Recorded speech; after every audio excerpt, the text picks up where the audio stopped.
Hello my friends, welcome back. Today I'm going to do a very rapid comparison between three of the modern flex nibs that are in my position. I have other modern flex nibs, but they're not full flex. These are the full flex nibs that I have in my position. The first one is the Fountain Pen Revolution Ultra Flex 14K nib. The second one is the Regalia Labs number 6 Yovo heavily modified steel nib. This is the cross flex. And the third option is the Magna Carta Max 600. This is with 14K full flex nib. This is of course marketed as the full flex nib, as are the others, and we'll see which one performs better in my crude, non-scientific test. We'll get to right to work. I'll go from left to right, and we'll start with Magna Carta Max 600.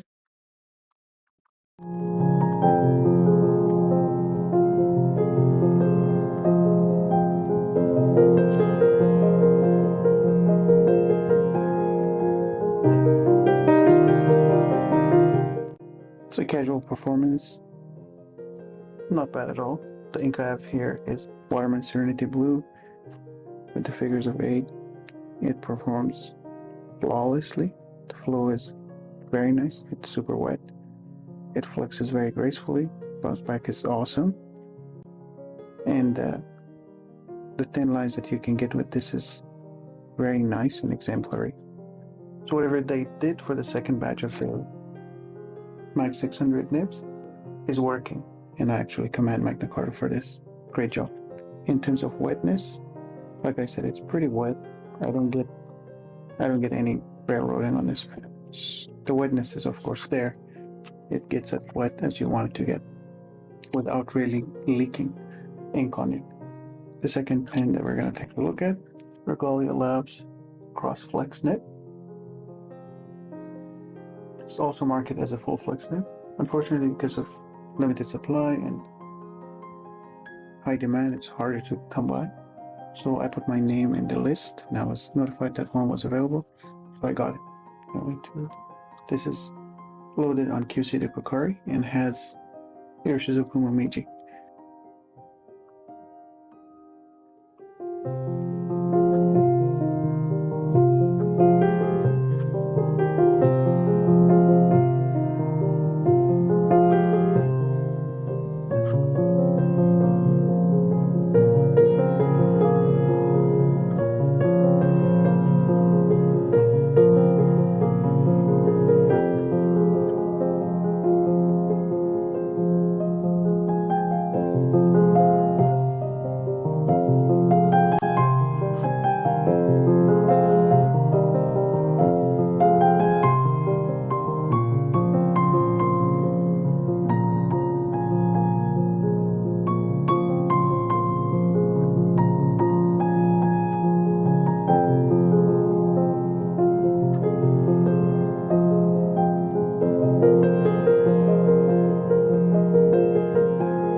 Just the wetness.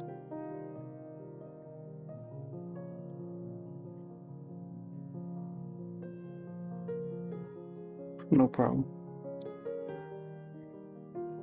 Lots of wetness. So there's a little bit of railroading here. I don't know what happened, and it probably got starved. It does this with non-flowy inks. So I generally use Serenity Blue or Momiji in here, and it performs very well. And this railroading is not a commonplace, like you can see here. The other thing to notice is that the line variation you get is drastically more than what you get on the Magna Carta. Also something to keep in mind. So this is the second option. Number 3 brings us to Fountain Pen Revolution Ultra Flex Nib.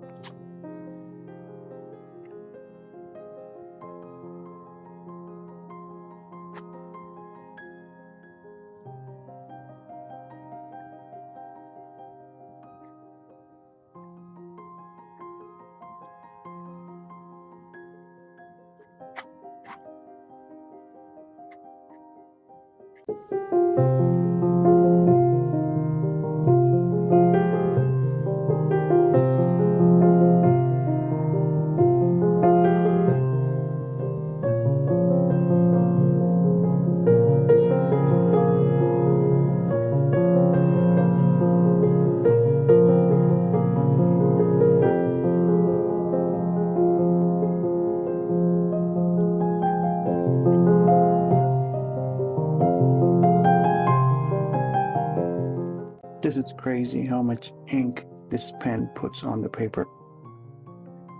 I've heard people say, oh, the Magna Carta actually does put a lot of ink, which is true, and the Regalia does a formidable job, but there is absolutely zero comparing any pen that I've used before to this one. It is crazy how much ink this puts in. So if there's an ink that you don't like as much, this pen can serve you very well at putting that ink to good use. It does very well. I mean, I'm pushing it probably beyond what it should be pushed.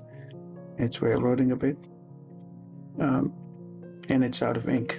So this pen runs out of ink within 15 to 20 minutes of inking.